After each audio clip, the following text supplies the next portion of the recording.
तो सलोनी के सास से कल बात हुआ था, सरिता दीदी से। सलोनी का तो बोलने का हिम्मत ही नहीं है, मतलब ताकत ही नहीं की बात हो।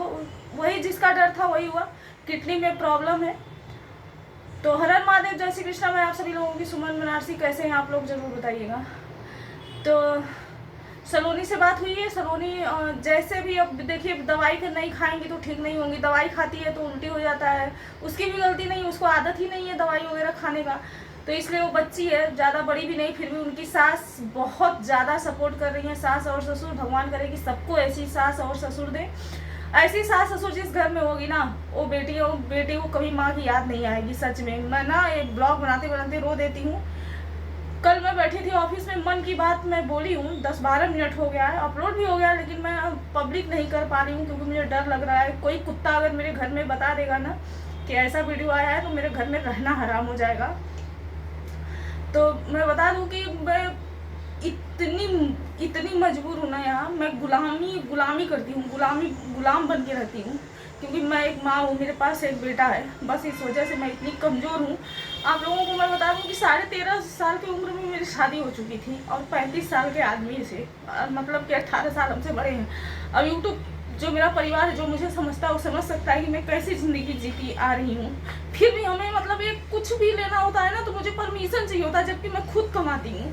तो मुझे परमिशन लेना होता है कि मैं ले लूँ क्या। अगर वहाँ से जवाब आया कि हाँ ले लूँ, तभी मैं ले सकती हूँ, नहीं तो नहीं ले सकती। ये मेरी स्थिति है।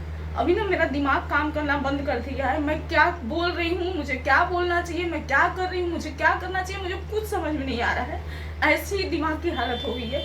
यही कारण था कि मुझे 1 साल नींद की गोली दी गई है, लेकिन अभी मैं नींद की गोली भी नहीं खा सकती। ड्यूटी करना, घर का काम करना, बच्चा संभालना, सबका ताना सुनना, सबका गुलामी करना, उसके बाद भी कोई इज्जत नहीं है। अगर सलोनी के जैसा परिवार सबको मिल जाए तो कोई बेटियां दुखी नहीं होंगी, कोई रोएंगी नहीं। मेरा कोई दिन नहीं है कि बिना रोए चला जाए, कोई ऐसा दिन नहीं है कि बिना रोए चला जाए। मैं बहुत मेहनत करती हूँ, मैं बहुत मेहनत करती हूँ। मैं 24 घंटे में 18 घंटा मेहनत करती हूँ, फिर भी मेरा कोई इज्जत नहीं है। और बोलने पर हमें कब घर से निकाल दिया जाएगा, हम कब बेघर हो जाएंगे, हम सूरत में नहीं रह सकते, हम अलग नहीं रह सकते। मतलब आप लोग सोच नहीं सकते कि हम किस स्थिति से गुजर रहे हैं, किस स्थिति से अपनी ज़िंदगी हम बिता रहे हैं। हम बहुत मजबूर हैं, आखिरी मजबूर हैं।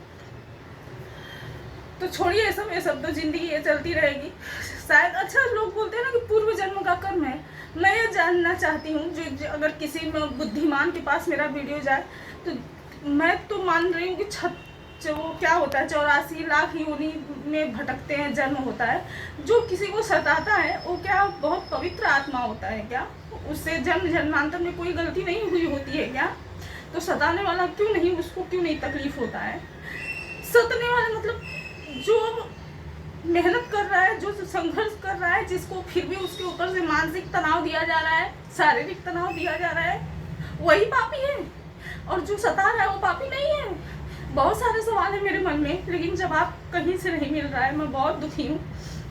मैं कुछ बोलने जा रही थी, वो भी मैं भूल गई। मैं बोल रही हूँ ना, मेरा दिमाग बिल्कुल काम नहीं कर रहा है। मैं बिल्कुल पूरी रात मैं सोई नहीं हूँ। मुझे पता नहीं कैसा घबराहट सा हो रहा था, पता नहीं कैसा घबराहट हो रहा है कि क्या होगा मेरे साथ, आगे क्या होगा, आगे की ज़िंदगी कैसे चलेगी, कुछ समझ में नहीं आ रहा है।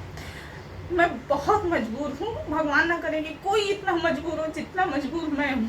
इतना करने के बाद भी ना, इतना मेहनत करने के बाद भी, इतना आदर सम्मान करने के बाद मेरी फूटी कौड़ी की इज्जत कहीं पर नहीं है। हम तो ऐसे ऐसे रिश्ते में धोखे खाए हैं ना, जो खून का रिश्ता, वो लोग भी मेरे ऊपर हंसते हैं।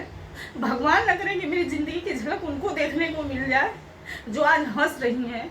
वो हंसती हैं मेरे ऊपर। हालांकि मैं किसी का नाम नहीं ले रही हूँ यहाँ पे, तो कृपया करके कोई बवाल ना करेगा। मैं किसी का नाम नहीं ले रही हूँ, ना कभी मैं नाम लूँगी, ना लेना चाहती हूँ मैं। लेकिन ऐसे लोग खून के रिश्ते मेरे ऊपर हंसते हैं कि ऐसा। अब मैं किस स्थिति से गुजर रही हूँ, भगवान ना करे कि किसी को झलक भी देखने को मिले, नहीं समझ में आ जाए कि ये मेरी पीड़ा है किस टाइप की, कैसा ये पीड़ा है। कोई आए ना मेरे जगह, रह के दिखाए, करके दिखाए। तो सलोनी कहीं ना कहीं बहुत खुश नसीब है कि ऐसा परिवार मिला है।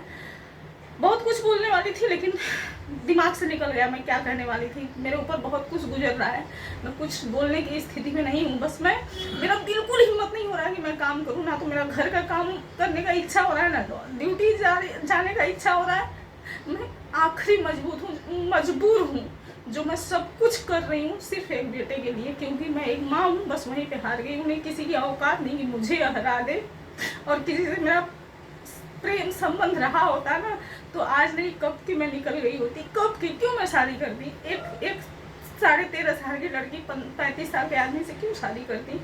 सिर्फ माँ की इज्जत के लिए क्यों ना, समाज के लिए क्यों ना। आज कोई समाज पूछने नहीं आ रहा है। अभी कोई गलती हो जाए तो समाज आ जाएगा, घर आ जाएगा, परिवार आ जाएगा, सब आ जाएंगे। ना तो मैं रो सकती हूँ, ना तो मैं हंस सकती हूँ, ना तो अपने मन की बात कह सकती हूँ, किसी से नहीं बोल सकती, ना घर में, ना परिवार में, ना सोशल मीडिया पे। आप लोग उम्मीद करती हूँ समझ सकते हो कि मैं किस स्थिति से गुजर रही हूँ। मेरा स्थिति बहुत खराब है, बहुत।